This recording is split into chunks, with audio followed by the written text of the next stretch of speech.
Good morning. All right, today I'm gonna see if I can do just a little bit of particle rendering, get it finished up in the half an hour or so before the conference starts. So let's get started. First thing I'm going to do is I checked out my pull request. I'm going to merge with all the other stuff that's been going on. It looks like I got a little bit of a conflict in Simple GUI, so let's take a look at that. Yes. I actually want to get rid of all the stuff that I had done on this. So let's go ahead and get rid of that incoming change. I'm sure there's a better way to do this. I actually am not that great with exit current change. There we go. Okay, so there we go. I just undid all of that. Now let's take a look. Git commit, git add, ytidd simple GUI, git commit. And now we're going to merge. All right, so let's take a look at our particle rendering. So we go to SPH examples, run that. This is going to bring up for us our initial particle window. Now, remember that we were a little bit concerned with some of the performance on this, and there's some other issues that are going on with it. For instance, it's not actually doing the SPH particles exactly correct. The change that will be necessary to make them correct is not going to be super invasive, so I'm not too worried about that right now, but you'll notice that they look a little bit bubbly when in reality they shouldn't quite look that bubbly. So let's see. Seeing some performance issues, but nothing too bad. Non-type object has no attribute delete shader. So here's the first thing we're going to have to do in order to get this into our to a ready to merge state. I'm going to go over to base component. What's happening is I've got a button that deletes all the geometry shaders, but not everything has a geometry shader. So we will say if self.geometry shader, self.geometry shader, delete shader. And in fact, what we probably want to do for this is let's go ahead and set up a list of attributes. Shaders equals geometry shader. And I'll put these in, we'll put them in compile order. So vertex shader, geometry shader, fragment shader, color map vertex, color map fragment. And so now for each one of these, we're going to say if get attribute self shader. There's probably a way to do this that's a little bit better. We'll say s equals get attribute self shader name.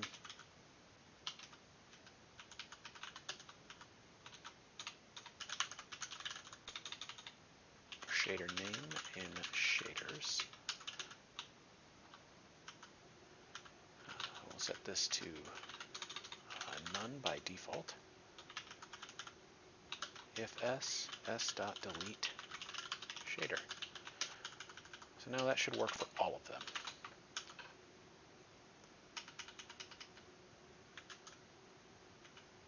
So why is this throwing an error for me?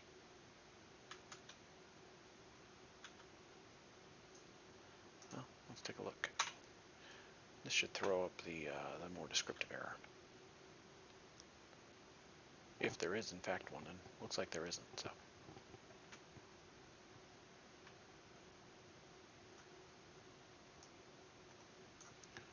Now if I recompile my shader, yeah, there we go. I should at some point set up a bunch of, set up the logging and so on. right now. We're not going to do that just yet. We zoom way in. Now let's take a look at our particle fragment. I'm clamping my H2. Let's divide that in half. Yep, okay, so we are in fact correctly resetting our shaders when we need to. Alright, so it's a pretty good atomic commit to make here in our base components. Although it's unhappy with that S, I think because I'm setting a temporary value. Over indent. Oh. There we go. So base component. Multiple statements on one line. I'm surprised that black isn't reformatting that, but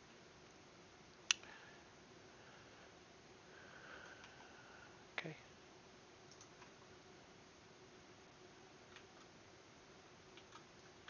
I guess we'll see what happens when I, oops. We'll see what happens when I commit. So, conditionally delete shaders. Black will probably, yeah. So now base component, save it, restage it, conditionally delete shaders. All right.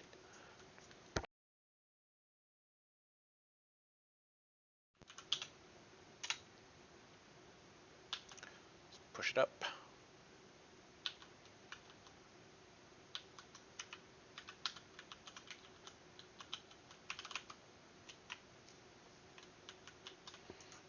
Okay, so let's take another look at this.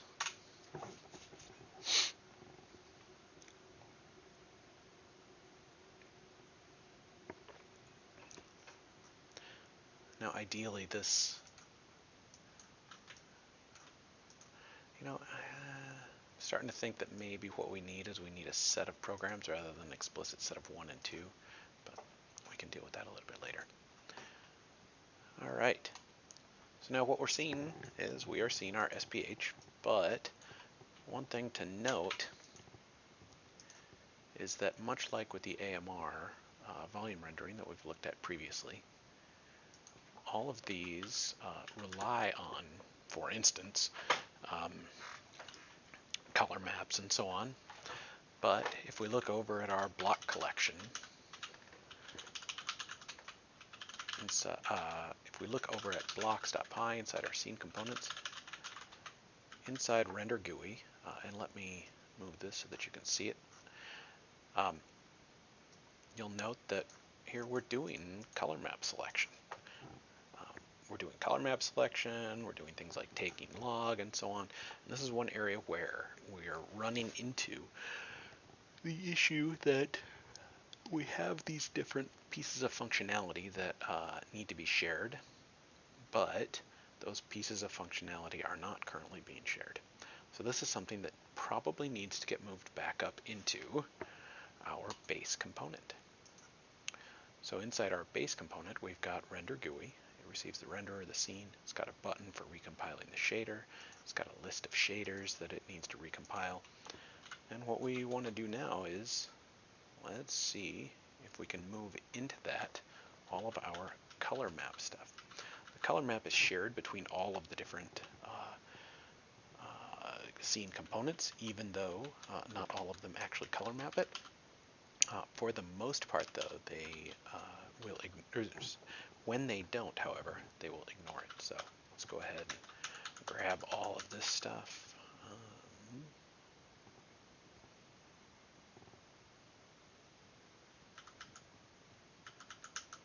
Yeah, and in fact, we could probably even move the shaders.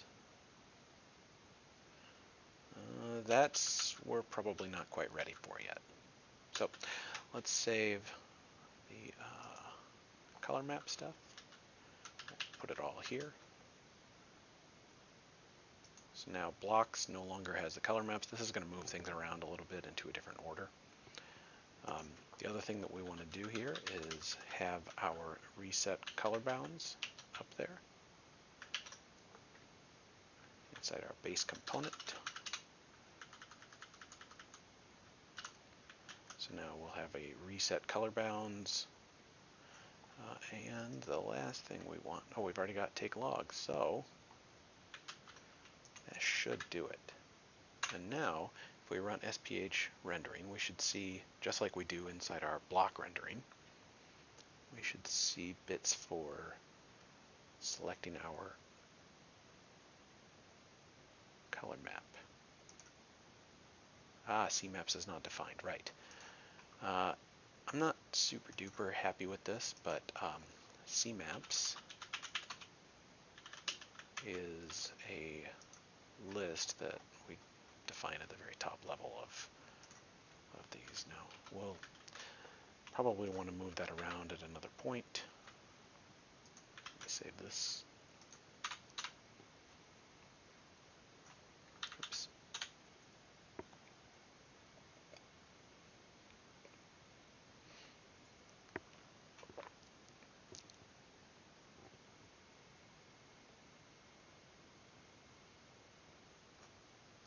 Look at particle rendering. And there we go. Now Viridis, Magma, Doom. Again, Doom is a joke color map. Got our reset color bounds, got our take log. Now we just need to go back to our particle rendering and remove the bits that are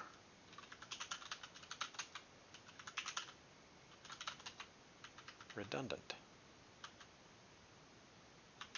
Reset color bounds and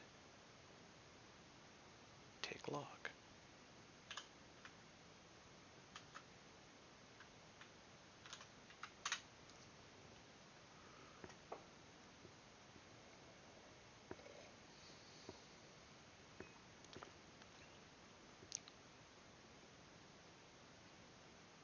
I have to get rid of that recompile shader too.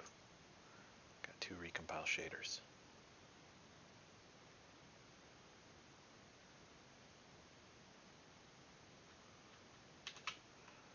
So let's get rid of our recompile shader.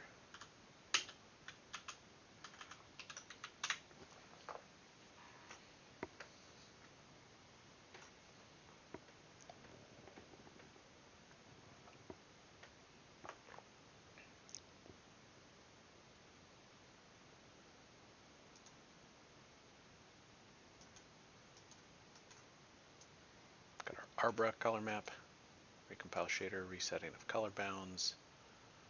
Can change our SPH kernel. Can filter based on the relative particle size. Can scale things way up, scale things way down. Can get lots of performance issues as a result of that. Alright, that was looking pretty good. So let's try, make sure that nothing broke with our AMR volume rendering.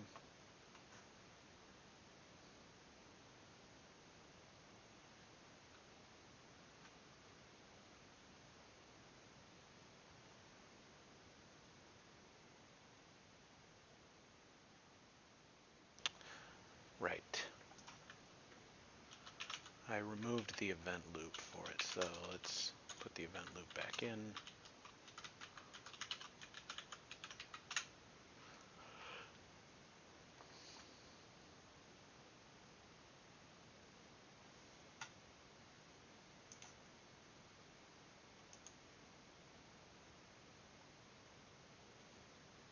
Got our event loop, everything looks good. Can recompile our shader, can turn on and off logging, color maps. Let's make sure we can reset our color bounds. If we go to projective intensity, yep.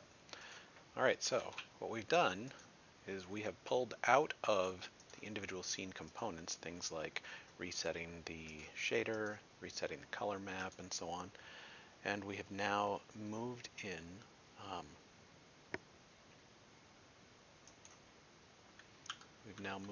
those into our base class. I'm going to go ahead and commit these changes. Base component blocks, let's add that one. Particles, let's add that one. Why is block not getting added? There we go. Okay.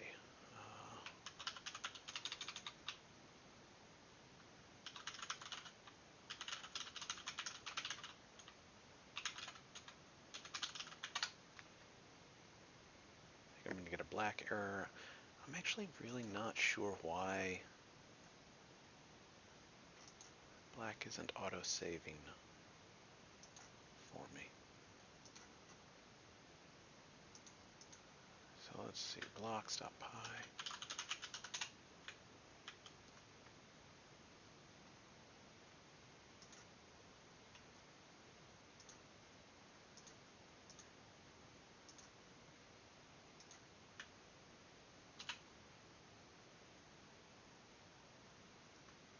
Okay, that looks right. Oh, I've got a problem. Oh, but it's not relevant right now. Let's push this out to our origin. I should update our pull request. Oh, hi UB. So now we've got our pull request updated. Let's take a look at our SPH rendering.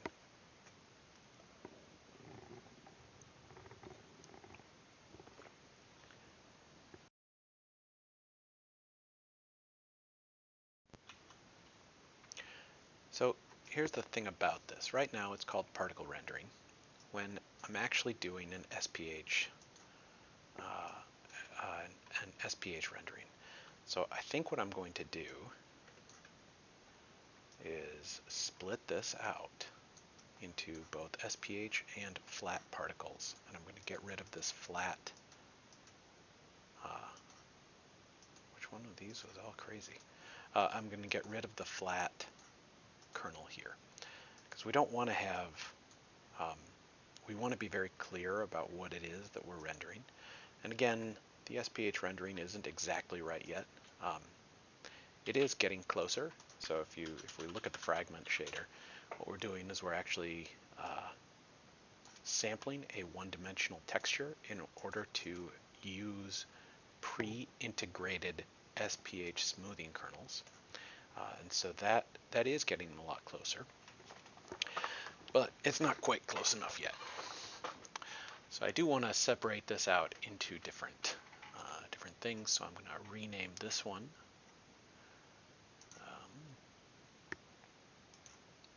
Let's see, particle.frag. I'm going to rename that one to SPH kernel.frag.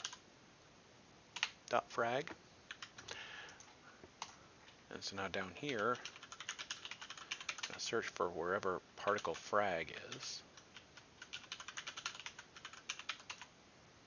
Oops, particle.frag. And this will be SPH kernel. This will be SPH kernel.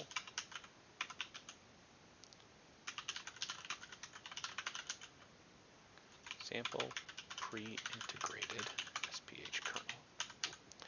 We're going to keep our blend func there. Now let's go down here to particle. We can leave our point-based default vertex shader there. Actually, we need to change that. Let's take a look at what our particle vertex shader looks like. Our particle vertex shader actually does compute a quad from it. So I'm going to change this from a point-based default vertex shader to a billboard particle vertex shader. So the difference between the different ways of expressing this. We're now having a billboard particle vertex shader, which means we take each particle and we turn that into some type of a billboard. based on either a radius or some type of position or some type of a, well, we actually do that with a radius. So radius here is our in radius times scale, and our in radius is an attribute. So that allows us to have varying radii. The memory trade-offs there are, non-negligible, but they're something. They're manageable. So let's see, a billboard particle vertex shader. We got our particle expand, particle rendering now. Our first fragment is going to be SPH kernel.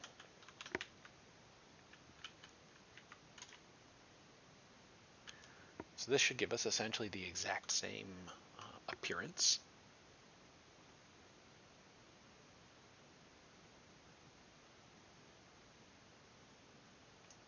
There we go.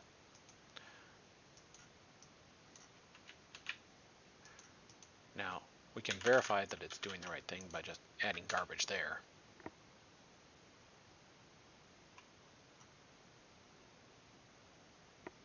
And now, it should show up as empty. Yeah, it expected a shader. So, we are doing the right thing. Display the particles as constant as variable billboards.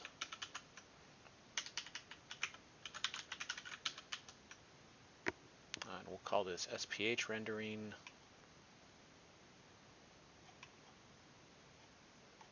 Oh no, that should be particle rendering. Description. Display the particles as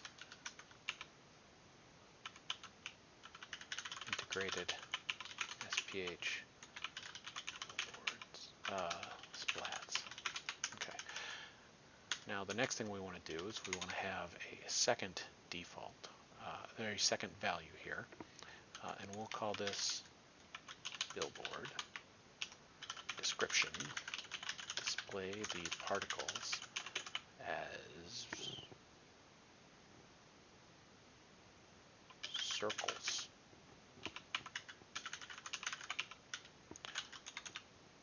We're going to have our first values all the same, but here for our first fragment, we're going to have constant color. So let's go back here to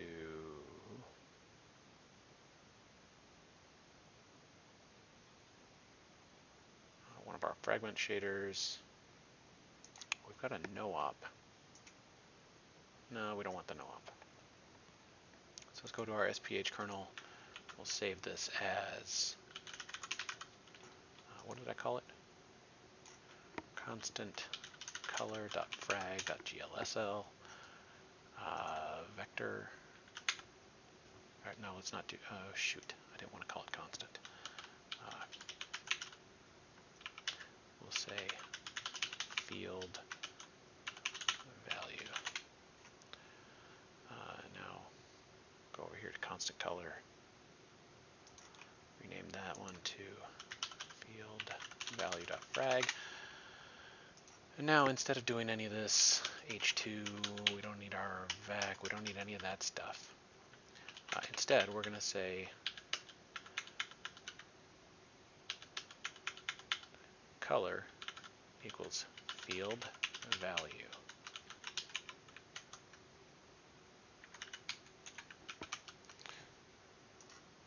So now, over here in shader list, we've got field value, got our description. So let's take a look at our SPH kernel. Got Python examples SPH. Let's make sure that our normal SPH kernel works. And then we'll switch our default value over to billboard. Well, I think we need to change that name. Yep, that one works. Now let's do this one.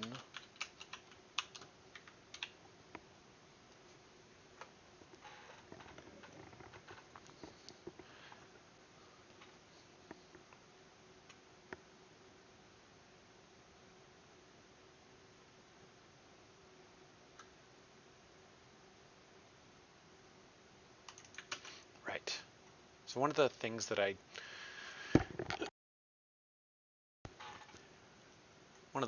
frequently forget about is that when we add new shaders, we actually need to specify them. Use field values as input. Source field value.frag.glsl blend func. See, we just want to do whatever we're doing with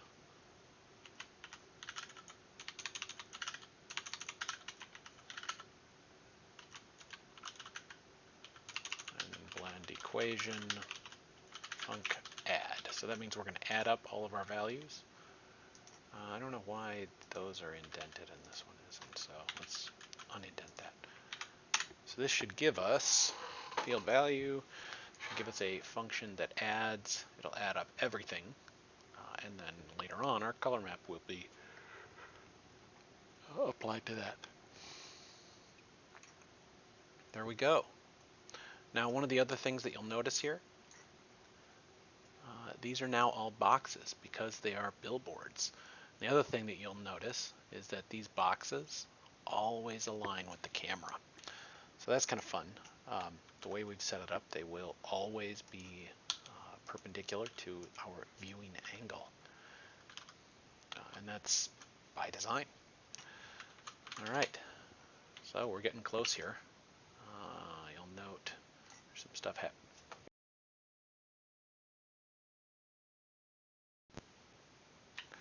There's some stuff happening at the edges. All right. Let's have our field value. Color equals field value. Let's see, how do we want to check if we are greater than some radius? I guess we've got our V model, got our field value.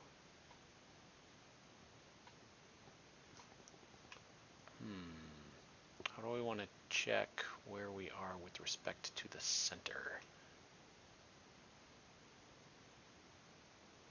I guess what we could do is inside particle.vert, we can specify out, we've got our flat out V model, in field value,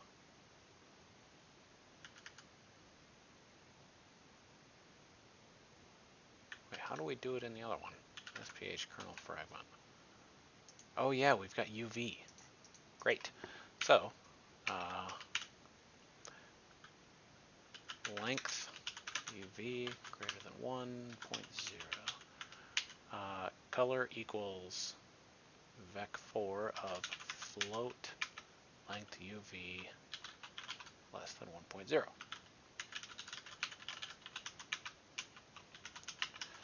Now what that should do is it'll take length of UV, so UV in vec2 UV, that way we can share our shader. It'll take that, and anywhere that is greater than 1, we'll set it to 0. And since UV, is it 1 that we want? Yeah, UV goes from -1 to 1. So anywhere outside that circle should be 0.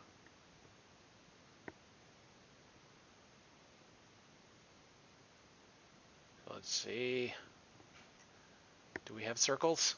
We now have a bunch of flat circles. Great. Okay. Let me finish this up and then head on out. Stage those changes. Stage our field value changes. Stage shader list.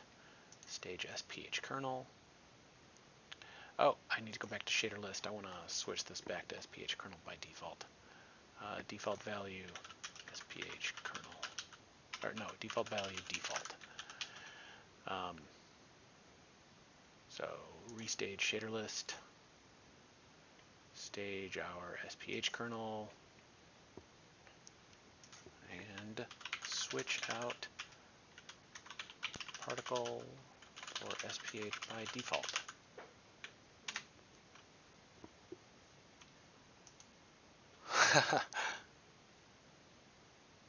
Thanks.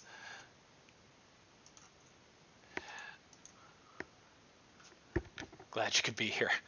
All right. Now let me commit this. Let me push this, and then I'm going to sign off. But next time, we'll have a little bit more time to do some fun stuff with abstracting out some more of these GUI bits. Thanks, everybody, for hanging out.